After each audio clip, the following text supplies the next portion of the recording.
I think I'd be really feeling less isolated if somebody out there who was visiting showed some real understanding, or even an attempt to understand what's going on. I think I am built to be a social person, so I do struggle with complete isolation. I can cope for a couple of days, but then, you know, the low mood starts to kick in because I need that interaction. If people would understand that you might not be able to get back to them even the next day or the next week, because you get certain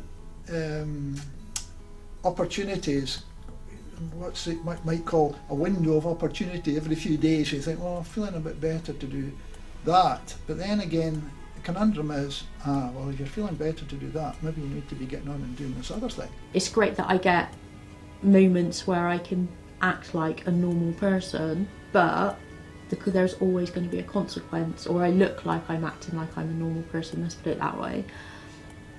But there's always a consequence, and what you see on the outside isn't what's happening on the inside. You have to adapt as a carer or family or friend who's there to actually realise that these symptoms are real, they are very hard to deal with, and everything you do with her, good or bad, will have an impact in her future, you know, short term and long term. It's bad enough.